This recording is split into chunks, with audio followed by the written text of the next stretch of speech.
Hi, I'm Dave. And I'm Andrew, and we are the IB English guys. And today's video is a response to lots of questions we're getting through our email and on the channel. And people are asking Mr. Giles, what's inside a teacher resource pack? So that's what we're going to explain today. Why don't you start us off? Yeah, so we created three teacher resource packs for the paper 1, for the paper 2, and for the individual oral. HLSA is on its way. So we're thinking about offering some good resources for teachers and for students about each particular assessment. So what are we looking at when we open up the teacher resource pack? Well, first of all, Mr. Giles, just want to mention that all these are available on our website. You can go to ibenglishguys.com for teachers, and then you'll see all of our resources there. But to answer your question, Mr. Giles, when you open it up, the first thing you'll see is a table of contents, and all of these items are linked so you can quickly find what it is you need as a teacher or a student when you're using this resource. That's right. They're bookmarked, so you can go straight there. We also always begin with a nuts and bolts. We wanted to go through the course guide and put it in our own words and really think about some of the details of what each component, what each assessment is all about. Also, we want to think about scoring. Sometimes it can be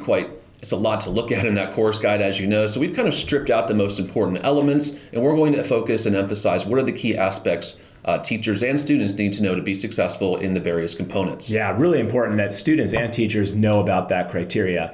Then we'll also, if we're talking about the individual oral, we want to talk about the global issue, what the global issue is, how to incorporate that into your lessons and really get students to think about the fields of inquiry and their global issue. Yeah, and thinking about that IO, Mr. Giles, of course, students need to be savvy on how to choose the best extracts, so we give guidance for that in some samples, and we also give guidance on how to choose the non-literary elements that you'll discuss in the greater body of work, and we have samples there as well. You can see this one comes from a graphic novel. This, of course, pertains to the literary work. That's right. That's good. So we're thinking also about offering some good sentence stems so students are thinking about ways to improve their analysis or ways to incorporate different aspects that are on the rubric. So we'll offer some good sentence stems for the paper 1, also for the paper 2.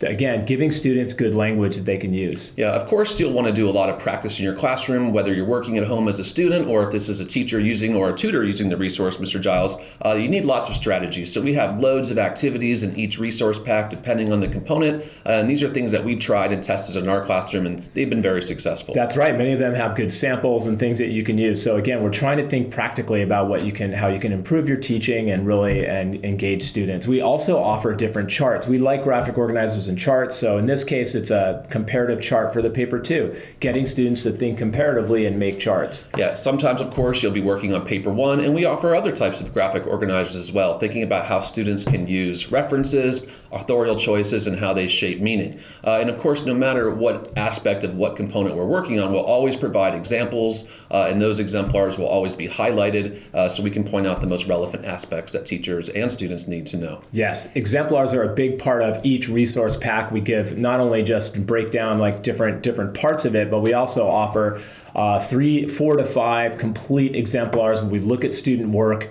We highlight all the student work, and that's, I think, a really great part of it. We also will offer some examiner comments where we actually have scored that exemplar and offered some comments. Yeah, there are a lot of samples floating around the internet, but as examiners, we think a lot of those aren't the most reliable. So at the end of these resource packs, you will find sample extracts from IOs, and you'll find links to recordings and links to our scoring, and these are accurate. We've just come fresh off these examination sessions, and we can assure you that these are accurate. That's right. That's right. So we're thinking also about we have an individual oral from start to finish where we look at the complete process a student would go through. Now, we really think this is a super useful resource for students so they can see the steps they need to take to produce their individual oral. Yeah, folks, in closing, whether you're a student who wants some extra practice, if you're a tutor who's helping a student one-on-one, or you're a classroom teacher, we really feel that these teacher resource packs will be helpful. They're full of all the tips and tricks, loads of activities, loads of samples, and they will help you get what you need so you can be successful in your IB program. And once again, they're available on our website. So go to our website on the teacher resource page, and you'll see those teacher resource packs mentioned there. And I think they'll be really useful for you. Please give us some feedback on how you're finding them and what successes you're having. Thanks for watching, and we'll see you next time on the channel. Thanks, guys.